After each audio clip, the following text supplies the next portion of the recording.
Bem-vindos mais uma vez, turma do segundo ano. A gente vai começar uma videoaula, tá? Hoje eu vou fazer uma descrição aqui do nosso assunto do filo Platelmintes. A gente começa a estudar os vermes na realidade. A última aula a gente viu cnidários ou cnidários e na primeira a gente viu poríferos, tá? Então a gente vai dando com uma sequência aos nossos estudos e hoje, em homenagem a vocês, né, que não perdem a luta nem o aprendizado, eu coloquei o Homem de Ferro, tá? Nesse período, coisa que a gente tem que ser, tá certo? Então tem a descrição aí do meu e-mail, qualquer coisa vocês mandem uma dúvida ou as atividades pendentes para ele, e em breve a gente vai estar junto. Enquanto isso, a gente vai começar hoje a trabalhar a parte de platelmintos nessa aula 3, tá? A gente vai ver que é um filo de invertebrado e é um dos primeiros filos, tá, que surgem como forma de verme. A gente tem uma ideia aqui de que o significado deles são vermes ou animais, na verdade, é onde aparenta o corpo dorso ventralmente achatado. Então, esse termo dorso ventralmente significa que é em forma de fita. Quanto ao habitat desses animais, a gente vai encontrar a maioria sendo eles aquáticos, tá? Podendo ser de água do mar ou água doce, né? Marinho ou ducícola, e algumas espécies vivendo em ambiente terrestre. A gente vê algumas novidades evolutivas surgindo nesse animal, como o sistema bilateral ou bilatério, tá? E também, se a gente voltar e analisar, ó, a gente tem o bilateral e o radial. Notem que o radial, eu falei na última aula, que ele cortado em vários eixos, esse animal, todos os pedaços teriam uma simetria entre eles iguais.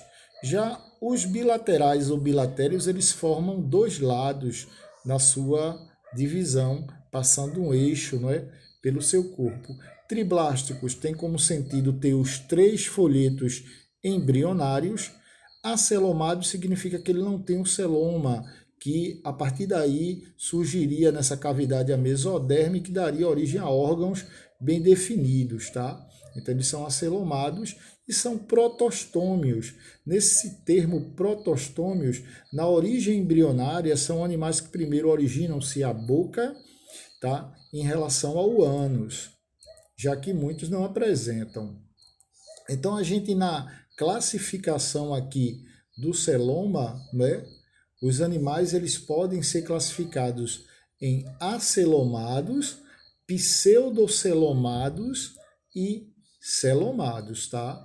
Então a gente teria aqui acelomados os platelmintos, pseudocelomado seria os nematódios, que é a sequência, e celomados a gente já teria os anelídeos. Então, no caso desses, eles são acelomados, pois ele não apresenta aquele terceiro, não é, folheto embrionário, que aí, neste caso, ele está em forma intermediária, o mesoderme, responsável pela formação de diversos órgãos formando o sistema.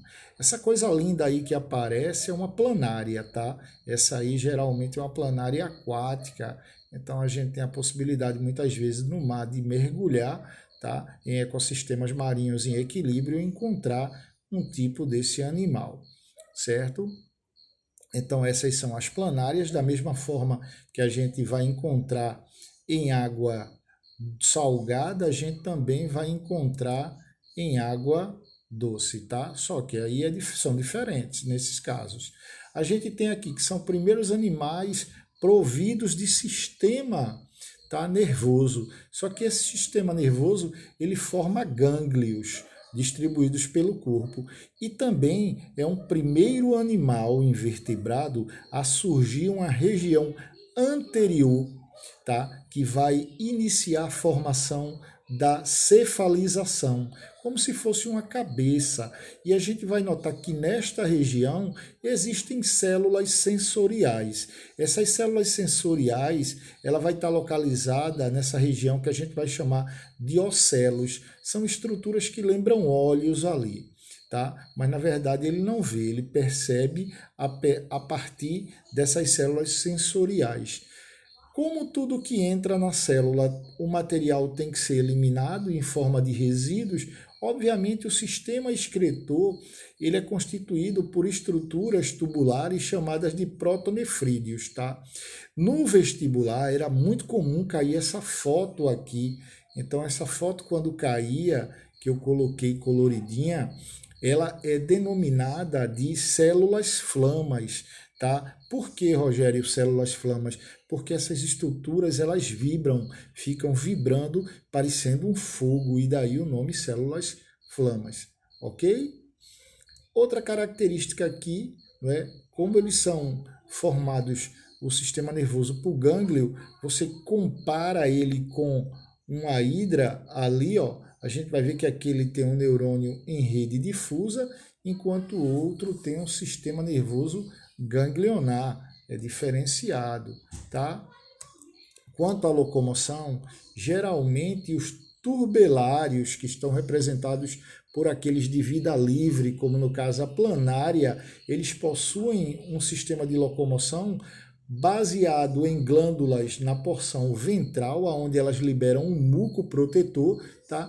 E uma presença de cílios também na porção ventral.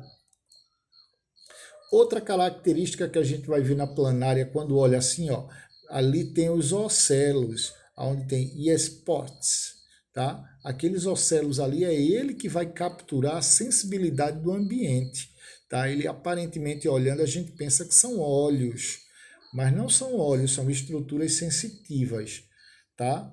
E aí o tubo digestório dele é incompleto. Nessa formação incompleta, a gente vai ver que tem uma faringe ali embaixo, tá? Essa faringe é por onde leva o alimento para a boca, tá? Ele só tem uma abertura. Então, quando o animal ele tem apenas uma abertura onde entra o alimento e os resíduos saem por ali, a gente diz que ele tem tubo digestório incompleto, tá? Então, a digestão, como nos quinidários, que foi o filo que a gente estudou anteriormente, ela é extracelular e intracelular, ou seja, ocorre dentro desse tubo digestório inicialmente incompleto, terminando essa digestão no interior das suas células. Como a gente falou, os resíduos também serão eliminados pela boca do animal, tá? E outra característica que marca ele é a ausência de sistema circulatório, como a gente colocou ali. Vamos para a reprodução, e na técnica de reprodução eles podem se reproduzir por duas técnicas. Aí a gente tem as planárias, que são representantes dos tubelários, e nesse caso há uma reprodução assexuada chamada de fragmentação. Notem que eu tenho um animal, ele se divide ao meio formando um outro animal, tá? Vem outra classe, essa classe aqui é a trematoda, tá? Como representante a gente tem o Schistosoma mansoni, que causou muitos danos antigamente aqui na região Nordeste, é o chamado, né, o Schistosoma mansoni, causador da barriga d'água, tá? Então, que é conhecido como esquistossomose ou barriga d'água.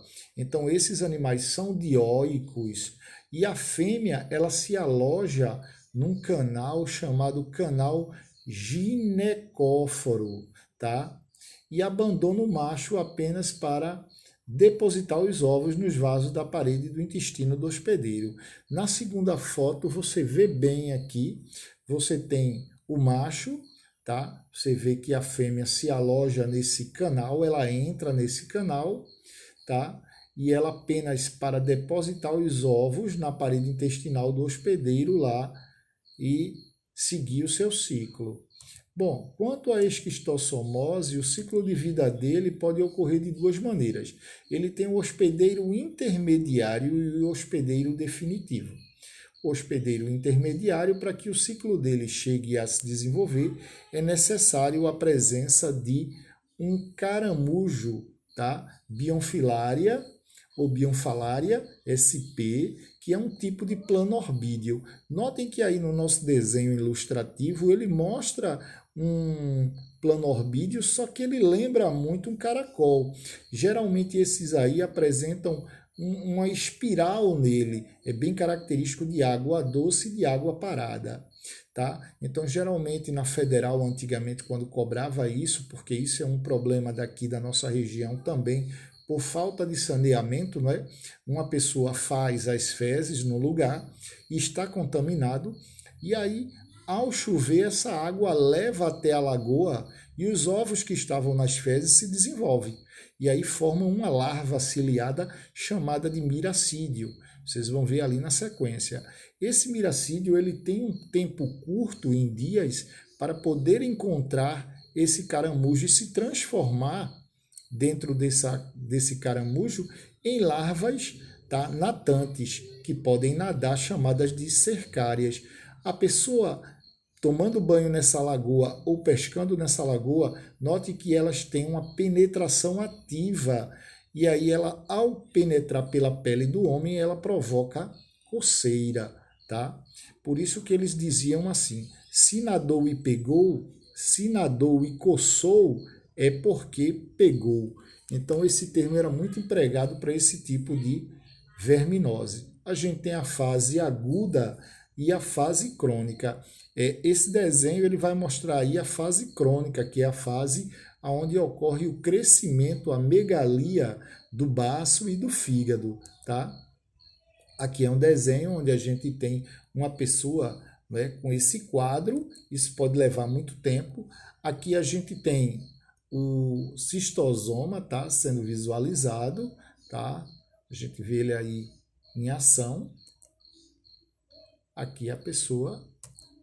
E outra característica que a gente vai ver são os cestódios.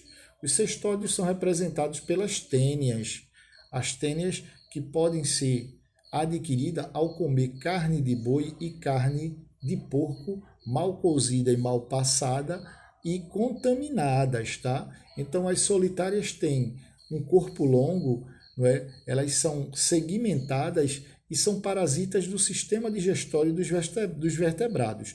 Então, esses animais, o boi e o porco, ele pode ser o hospedeiro intermediário e o homem ser o hospedeiro, um hospedeiro definitivo, vamos dizer assim. Rogério, como é que esses vermes conseguem viver dentro do sistema digestório, já que muitas vezes no sistema digestório da gente são produzidos sucos e ácidos, tá? É porque eles apresentam a epiderme, a camada dele contém uma cutícula protetora que evita a ação justamente desses sucos digestórios. Eles não têm sistema digestório, então eles são parasitas, e na região anterior deles, chamada de escolex, a gente vai ver aqui, tá? Eu vou encontrar ganchos e ventosas. Notem que eu tenho a tênia solium e a tênia saginata. A tênia solium ela tem ventosas e na região externa ali do escolex dela, ela apresenta ganchos. Já a tênia saginata só tem ventosas ali, tá? São monóicos. O que significa isso, Rogério? Monóicos são hermafroditas, tá? E a contaminação ocorre com a liberação desses proglotes ou proglotides maduros, tá? E neles aí, como é monóica, ocorre a autofecundação. Então, o número de ovos liberados por cada proglote desse chega a ser maior do que 200 ovos, tá? Dos proglotes grávidos. Aqui a gente tem ele e a gente tem o desprendimento dele, que é lançado junto com os ovos. Bom, existe outra doença chamada de cisticircose, tá? Essa cisticircose, ela também pode ser adquirida a partir do consumo de carnes não fiscalizadas de boi e de porco. Então, é bom a gente sempre comprar carnes que passam por uma inspeção, nada de comprar carnes aleatoriamente pelo meio da rua, tá? Gente, eu vou pedir a vocês para vocês fazerem essas páginas do livro, tá? E avisem os colegas de vocês que em breve, caso, trocando uma ideia, não é? Em breve a gente vai ter a nossa live, tá? Uma live onde a gente vai dar uma revisada e ter a oportunidade de tirar as dúvidas, tá certo? Então o meu e-mail está aqui para enviar as atividades. Eu tenho esse Instagram aqui que é o Conexão Reforço Escolar, certo? Onde vocês podem também deixar lá alguma pergunta que consequentemente eu responderei, tá? Então fiquem com Deus, façam as atividades e até a próxima.